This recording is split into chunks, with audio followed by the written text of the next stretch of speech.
Hey guys, welcome back to Thumper Fab. Today we're going to be installing the optional light kit and wiring harness for the rear Thumper Bumper on the Polaris Ranger. So let's get started. Here's what's in the box and what you'll need for the install.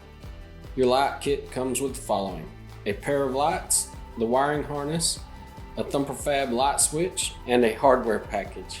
You're going to need a Phillips head screwdriver, a 3/16 Allen wrench, and a utility knife. These instructions include wiring your lights as automatic backup lights.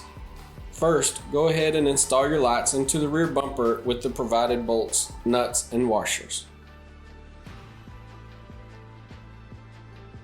Let's start in the front dash by installing the new switch.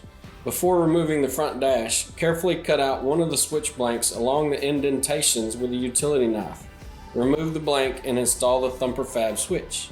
After installing the switch, remove your upper dash by removing the 2 push pins and popping it out.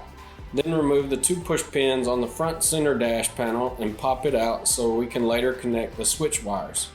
We're installing on a crew cab, so there's a little more distance to fish the wiring harness, but the process will be the same for the single cab. From inside the cab, go ahead and lift the front passenger seat and remove the storage bin to reveal the center column. If you're working on a single cab, this will be the battery compartment. If your model has air conditioning, before removing the center column cover panel, disconnect the duct on the passenger side as well as from under the seat compartment. Remove the 4 push pins on each side from the center column cover and the 2 on the inside of the compartment, under the lip, just behind the cup holders. Pull the panels up and out. For the crew cab, we'll also lift the rear seat and pull out the cover to reveal the battery compartment. Remove the center column cover here as well. This panel houses a 12-volt outlet and will remain connected to the wiring, so you'll simply lift up on the panel and move it to the side. Now on to the install. For this part, you'll want to make sure your ignition is off and remove your key. Your wiring harness includes the following: a relay, a 3-wire switch connector, a power source connector, male quick connects for the lights, and a female connector to tie into the backup light feature. Let's start with the wiring harness under the hood. Go ahead and use the self-tapping screws to mount the relay to the underhood liner forward of the air intake ducts.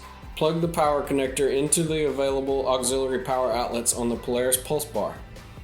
Feed only the switch connector branch through the rubber grommet on the firewall, through the top dash panel, and out where you'll connect to the switch. Connect the new switch, top to bottom, blue, white, black. Now you'll feed your branches for the 2 light connectors and the rear backup connector into the cab. Follow the main stock wiring harness down through the forward passenger side corner of the underhood compartment. From under the vehicle, feed it behind your shock and pull your slack through. Now you'll be able to feed the wiring harness connectors through and into the center column compartment. Follow the stock wiring harness. Pull all your slack through, passing the connectors along the top of the column and into the compartment, and then out the back side. Now feed the wire along the column into the battery compartment and again out the back. Raise the bed and pull the wires through the back of the cab. Locate the connector for the backup lights.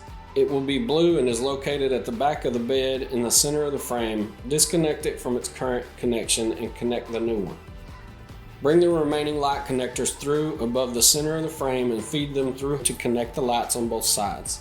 Secure with zip ties. Working your way from the back to the front, secure the wiring harness and zip ties along the way and pull any remaining slack back up to the cab, stowing it in the battery compartment. Take care to avoid spots where the wire might get pinched and components that will get hot from the exhaust. Replace your panels and push pins. That's a wrap.